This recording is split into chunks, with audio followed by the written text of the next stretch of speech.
Salut à toi, grand fan de RC, c'est Toff pour Spin RC Speed, j'espère que tu vas bien. Alors, de quoi allons-nous parler aujourd'hui dans cette vidéo? Nous allons parler de la Taranis X9D avec le récepteur S6R. Donc, bon, après, c'est valable pour tous les récepteurs FrSky et également pour les autres radios FrSky. Donc, moi, je vais prendre l'exemple avec une X9D parce que j'ai une X9D. Donc récemment, comme vous avez vu, j'ai acheté un Goblin Racer. Donc pour ce type d'avion, j'ai choisi un récepteur avec stabilisation FrSky. Donc j'ai pris le S6R. Mon premier problème est arrivé quand j'ai voulu appairer en fait ce récepteur à la radio. Donc, il faut savoir que avec les FrSky, en fait, je vais simplifier pour ceux qui ne connaissent pas. Après, ceux qui connaissent, il y a d'autres subtilités, mais là, je vais faire au plus simple. Pour simplifier, vous avez deux choix au niveau de la radio. Donc, soit la version européenne ou la version non européenne. Donc, ça, c'est une version européenne. Donc, tout d'abord, vous devez acheter logiquement, normalement, que des récepteurs Europe si vous avez une européenne, ou alors non Europe si vous avez l'autre version.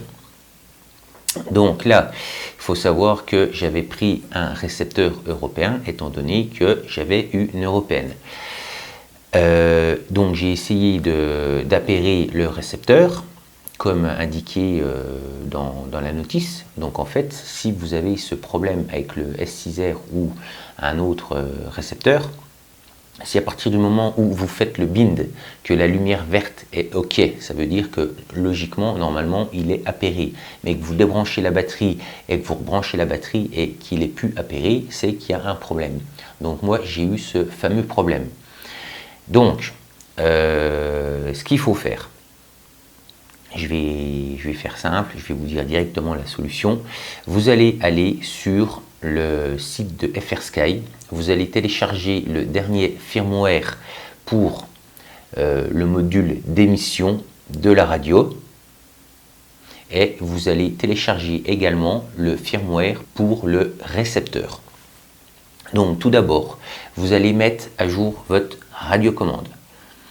Ensuite, elle va avoir donc le dernier firmware à l'intérieur et grâce à cette radio, vous pouvez également mettre à jour votre récepteur via directement les broches qui sont derrière.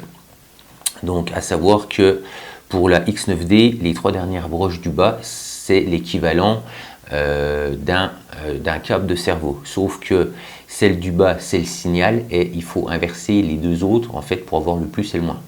Donc c'est inversé, mais l'idée c'est quand même de se brancher sur les trois pins du bas. Vous reliez le câble au récepteur et vous flashez votre récepteur depuis la radio. Donc en fait tout simplement c'est que à la base le récepteur demande un firmware je crois de tête 2.2 et moi j'étais encore en fait en 2.1. Donc voilà, si tu as rencontré ce problème, ben, je t'invite à aller mettre dans le commentaire. Donc c'est pareil, si vous avez, admettons, une européenne ou une hors européenne, vous pouvez toujours flasher la radiocommande. Et pareil, vos récepteurs également. Mais à savoir que maintenant, logiquement, quand vous achetez une européenne, maintenant, il paraît que vous ne pouvez plus la mettre en hors européenne. Donc c'est surtout valable pour les hors européennes que vous pouvez basculer en européenne ou remettre en hors européenne. Donc ça c'est valable pour la radio et c'est également valable pour le récepteur. Donc deux choses importantes quand vous avez des éléments FrSky, vérifiez si c'est Europe ou non Europe et également la version du firmware de la radio et du récepteur. Parce que vous ne pourrez pas avoir un firmware différent sur la radio et un autre différent sur le récepteur. Donc voilà, Si tu as déjà rencontré ce problème ou si tu as d'autres questions concernant la Taranis ou le récepteur, je t'invite à les mettre dans les commentaires. Je t'invite également à t'abonner à ma chaîne. Et nous, on se retrouve vendredi pour une prochaine vidéo à 18 h. En attendant, amusez-vous bien avec vos RC. Ciao!